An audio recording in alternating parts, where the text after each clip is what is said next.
നമസ്കാരം. തിരുവനന്തപുരം മെഡിക്കൽ കോളേജിലെ യുവ ഡോക്ടർ ഷഹനയുടെ മരണവുമായി ബന്ധപ്പെട്ട കേസിൽ പ്രതിയായ ഡോക്ടർ റുവൈസ് നൽകിയ ജാമ്യ ഹർജിയിൽ സർക്കാരിന്റെ വിശദീകരണം തേടി ഹൈക്കോടതി. ഷഹനയുടെ ആത്മഹത്യയിൽ പങ്കില്ലെന്നും മാധ്യമവാർത്തകളുടെ അടിസ്ഥാനത്തിലാണ് കേസെന്നും റുവൈസ് ഹർജിയിൽ പറയുന്നു. റുവൈസിന്റെ ഹർജി കോടതി തിങ്കളാഴ്ച പരിഗണിക്കാൻ മാറ്റി. അതേസമയം റുവൈസിന്റെ പിതാവ് അബ്ദുൾ റഷീദിന് ഹൈക്കോടതി മുൻകൂർ ജാമ്യം അനുവദിച്ചു.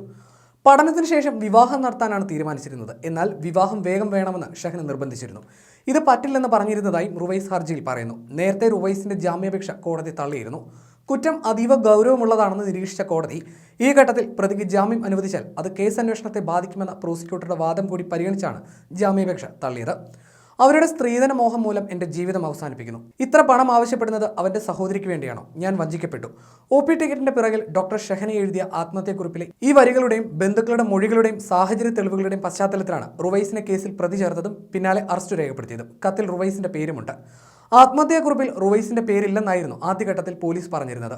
റുവൈസ് സ്ത്രീധനം ചോദിച്ചെന്ന ബന്ധുക്കളുടെ മൊഴിയും പോലീസ് മറച്ചുവെച്ചു. പിന്നീട് ഷഹനയുടെ ആത്മഹത്യ വലിയ ചർച്ചയായതിനു ശേഷം മാത്രമാണ് പോലീസ് റുവൈസിനെതിരെ കേസെടുക്കാൻ തയ്യാറായത്. ബന്ധത്തിൽ നിന്നും പിന്മാറിയതിനാൽ ആത്മഹത്യ ചെയ്യുകയാണെന്ന് കാണിച്ചാണ് ഡോക്ടർ ഷഹന ഡോക്ടർ റുവൈസിന് വാട്സപ്പ് സന്ദേശം അയച്ചത്. എന്നാൽ ഇത് അറിഞ്ഞിട്ടും റുവൈസ് തടയാനോ സംസാരിക്കാനോ കൂട്ടാക്കിയില്ല. സന്ദേശം എത്തിയതിന് പിന്നാലെ റുവൈസ് ഷഹനയുടെ നമ്പർ ബ്ലോക്ക് ചെയ്യുകയായിരുന്നു. ഇത് ഷഹനയുടെ മനോനില കൂടുതൽ തകർക്കാൻ ഇടയാക്കിയിട്ടുണ്ടെന്നാണ് പോലീസിന്റെ വിലയിരുത്തൽ. അറസ്റ്റിലാകുന്നതിന് മുമ്പ് ഷഹന അയച്ച സന്ദേശം റുവൈസ് ഡിലീറ്റ് ചെയ്തിരുന്നു. പക്ഷേ കഴക്കൂട്ടം അസിസ്റ്റന്റ് കമ്മീഷണറുടെ ചോദ്യം ചെയ്യലിൽ ഷഹന സന്ദേശം അയച്ചിരുന്നതായി റുവൈസ് സമ്മതിച്ചു. ഷഹനയുടെ മൊബൈലിൽ നിന്നും തെളിവുകൾ പോലീസിന് ലഭിച്ചിട്ടുണ്ട്. അതേസമയം ഡോക്ടർ ഷഹനയുടെ മരണവുമായി ബന്ധപ്പെട്ട് മെഡിക്കൽ വിദ്യാഭ്യാസ ഡയറക്ടർ തയ്യാറാക്കിയ റിപ്പോർട്ട് പുറത്തു വന്നു. മെഡിക്കൽ കോളേജിലെ താമസ സ്ഥലത്ത് തിരിച്ചെത്തിയ ശേഷമുണ്ടായ എന്തോ ഒരു സംഭവമാണ് വെഞ്ഞാറമൂട് സ്വദേശി ഡോക്ടർ ഷഹനയുടെ മരണത്തിനിടയാക്കിയതെന്നാണ് DME ഡോക്ടർ തോമസ് മാത്യുവിന്റെ റിപ്പോർട്ട്. വൻതുക സ്ത്രീധനം ആവശ്യപ്പെട്ടതിനെ തുടർന്ന് ജീവനൊടുക്കിയ വെഞ്ഞാറമൂട് സ്വദേശിനി ഡോക്ടർ AJ ഷഹനയുടെ മരണവുമായി ബന്ധപ്പെട്ട് DME നിയോഗിച്ച 3-അംഗ സമിതിയാണ് റിപ്പോർട്ട് തയ്യാറാക്കിയത്.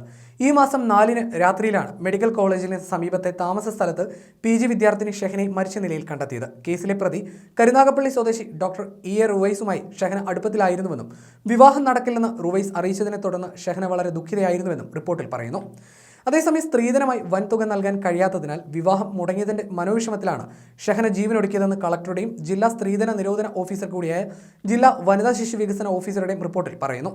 സിറ്റി പോലീസ് കമ്മീഷണറും ന്യൂനപക്ഷ കമ്മീഷൻ ചെയർമാൻ അഡ്വക്കേറ്റ് A റഷീദിന് റിപ്പോർട്ട് സമർപ്പിച്ചിട്ടുണ്ട്. കരുനാഗപ്പള്ളിയിലെ റുവൈസിന്റെ വീട്ടിലെത്തി സംസാരിച്ചപ്പോൾ റുവൈസും പിതാവും വൻ സ്ത്രീധനം ആവശ്യപ്പെട്ടതായി ഷഹനയുടെ ബന്ധുക്കൾ വ്യക്തമാക്കിയെന്ന് കളക്ടറുടെ റിപ്പോർട്ടിലുമുണ്ട്. കമ്മീഷൻ മുൻപാകെ നേരിട്ട് ഹാജരായ സിറ്റി പോലീസ് കമ്മീഷണറുടെ റിപ്പോർട്ടിൽ റുവൈസ്, പിതാവ് അബ്ദുൾ റഷീദ് എന്നിവരെ പ്രതി ചേർത്തതായും റുവൈസിനെ അറസ്റ്റ് ചെയ്തതായും അന്വേഷണം നടക്കുകയാണെന്നും പറയുന്നു. കേസ് അന്വേഷണ ഘട്ടത്തിലായതിനാൽ വിശദമായ റിപ്പോർട്ട് സമർപ്പിക്കാൻ കൂടുതൽ സമയം വേണമെന്ന ആവശ്യം കമ്മീഷൻ അംഗീകരിച്ചു.